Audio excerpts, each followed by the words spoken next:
Hello! Today we shall be talking about / reviewing, whatever you would like to call it. Oh no. Continue. No. This is my YouTube channel. I'm in charge here. You know this. You feel in charge.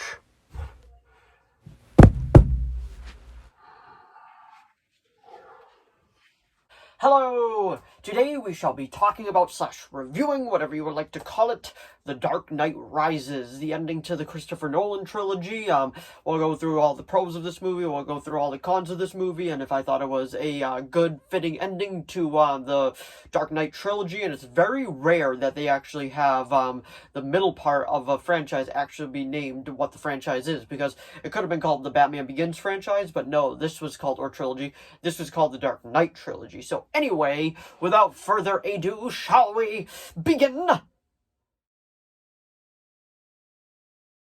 So, The Dark Knight Rises, directed by Christopher Nolan, starring the entire cast of the previous two, besides a couple of key characters. One was because he passed away, but this is the epic conclusion to the Dark Knight trilogy, and does it live up to it? Is it as good as people make it out to be, or is it as bad as people make it out to be? Because the criticism for this movie is kind of split down the middle. While pretty much everybody absolutely loved The Dark Knight, The Dark Knight Rises is kind of a mixed bag, and honestly, I understand it from both perspectives. I'm such a big Batman fan. I am like, even when I know there's faults in it, I still love it because I'm just a huge Batman fanboy. But anyway, let's talk about this movie and where it opens up. There will be spoilers in this review, so just a forewarning, spoilers incoming in.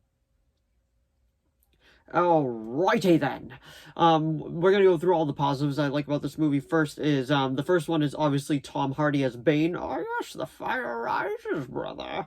Like, I feel like he does such a good job with it, and his Bane voice is iconic now, and, we can actually really thank Christopher Nolan for turning Bane into, like, a mastermind, like, just a methodical thinker, versus kind of like how he was in Batman and Robin, how he's just over the top, and he's like, "Aah!"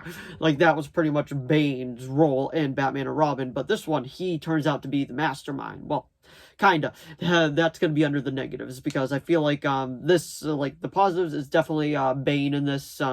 Christopher Nolan, Christian Bale is back as, Bruce Wayne / Batman again, which is good, because I think he's a great Batman, and honestly, he's Batman for like 2 years, 3 years, and then all of a sudden, like, after Harvey Dent dies, he goes into hiding and he stops, and he's in bad condition. Like, he's walking around with a cane and all that, and like, oh, well, okay then. Like, I guess those years were actually very tough on you then. Like, I was actually, like, surprised of how, like, crippled down he was, and Bane's pretty much just hiding in the sewers and all that, and, I gotta say, the opening scene of this movie is very iconic, and I actually really do enjoy it, kind of like what they did with, Batman, with, The Dark Knight, with, the bank heist of first introducing the villain, the Joker. They did this with Bane, too, so they actually ended up doing it, instead of, like, the bank heist, this one was a plane heist, and it was actually really good, and it was mostly practical, which is super hard to do. And then that one part where he was like, why does he wear the mask? Perhaps he is wondering why he would shoot a man before throwing him out of a plane. And it's just like, oh, like, he does so well in this role, and he is the highlight of this movie. Another highlight is, personally, like, I love Anne Hathaway. Like, I think she's a great actress. She was great in Les Miserables and a lot of other things that she was in.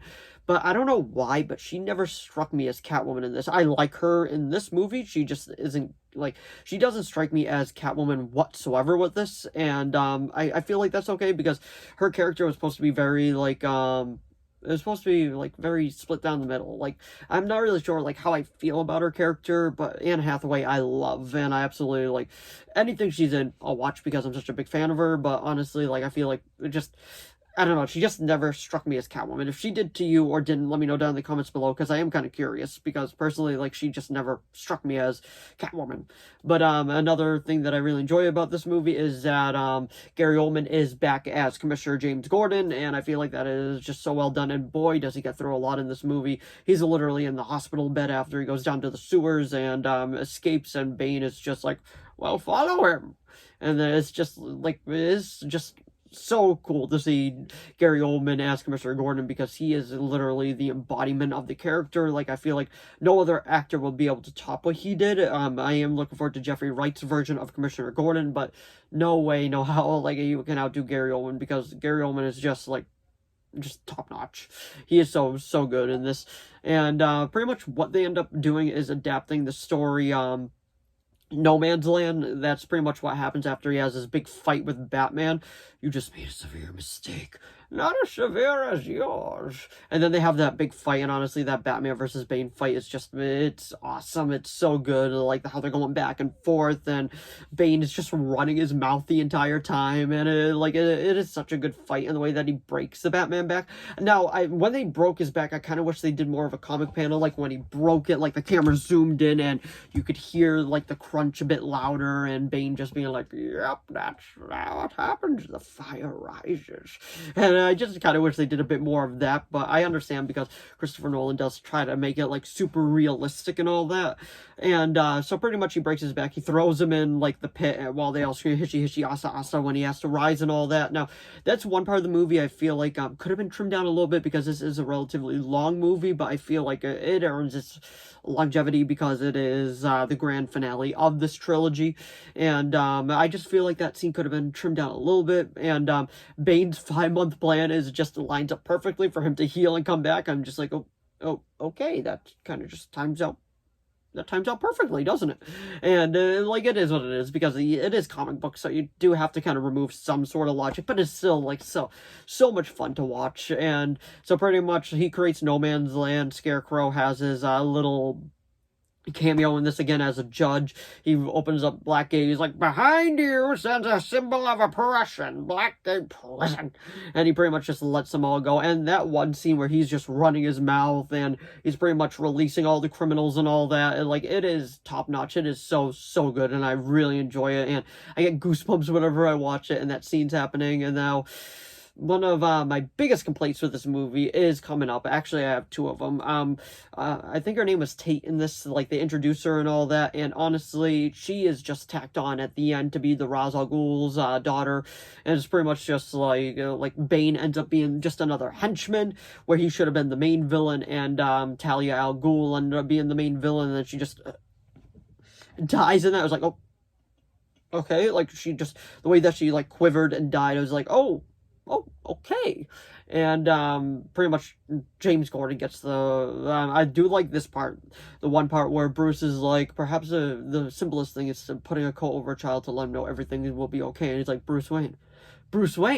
Like, I actually really did enjoy that. I liked how that went full circle with Commissioner Gordon, while James Gordon and Bruce Wayne's character, well, Batman, I just feel like that was a nice, like, a little bow on the top of that story arc, and I actually really did enjoy that. And he had his big fight with Bane again when he came back to fight. One of my biggest, like, issues with this movie is, yes, Gotham's on a timer. It is gonna go boom in 5 months, but Batman somehow has enough time to go out on the ice, get a thing of gasoline, spread it all the way down, go all the way up a building with it, make a bat symbol with it, while people in just normal clothing, not a high-tech bat suit, are falling through the ice, and he's just standing there fine. He's like, light it. And it's just like, what? Like, I'm still, like, highly confused by that scene. But, like, so he has this fight with him, and, I'm open completely about this. I do not like how they kill him off in this movie at all. Like, it is such a weak death for such a good character in this movie. And just at one part, we both know I have to kill you now. And then Catwoman comes in and just bang, he's dead. And I was just like, that was just not, what? No! Like, Bane was such a good character in this, and then you just, like, killed him off that easily? Like, he died that fast? Like, that scene just really, like, it irks me, because he was such a good character, and the way that they killed him off at the end is just so lackluster, and I just did not enjoy it whatsoever. So pretty much after that, like, Bruce gets the bomb out of there, and he fakes his death, and then the city remembers Gotham. Alfred is, like, all sad and all that, because he was like, I failed you, Master Wayne. And pretty much at the end, he, like, we find out that he is still alive. He, is, like, in Rome with, Catwoman, and then he sees Alfred there, and Alfred's like, thank you, Mr. Wayne. And Mr. Wayne, Bruce is like, yep. And then that was actually a happy, good ending for Bruce. I actually did enjoy that. I am a sucker for like a sad ending when the character dies, like in Avengers Endgame. I absolutely just, I feel like it's like is so much more like just dramatic, and it really encompasses the audience more when we get to see that character die. Like personally, I felt like this ending could have been the same if Bruce actually did go out with the bomb at the end, and then it showed Catwoman going to that spot and meeting up with Alfred, just like nothing like sexual that way, just meeting up with her and being like just. It's a happy ending, but I was still happy with the ending and all that. But at the end of the day, it's still a Batman movie, so I'm still gonna enjoy it, and that's why I'm personally gonna give it an 8 out of 10. Because, like I said, at the end of the day, it's a Batman movie. I'm a Batman geek, and honestly, I can't have enough Batman. I absolutely love Batman, and that's why this movie is in high regards. I personally probably think it's the weakest out of the trilogy, but I'll probably do a trilogy like ranking video next. But yeah, that'll probably be my next video. But anyway, that was my review of The Dark Knight Rises, directed by Christopher Nolan. So if you enjoyed this video, please give it a like and a subscribe so I know to keep making more of these. If you have any video requests, please leave them down in the comments below. I'll do my best to reply. Any video requests I probably won't be getting to until next week, because all this week is dedicated to everything Batman. This is my Bat week because I'm going to be going to see the new Batman movie, The Batman, tomorrow night, and my review video for it will probably be up Friday morning, and honestly, I can't wait to see it. And let me know if you're going to be going to see it down in the comments below, if you're seeing it in theaters or if you're going to wait for it, and let me know what you think of The Dark Knight Rises down in the comments below. But anyway, thanks for watching as always, and I'll see all of you in the next video. Bye!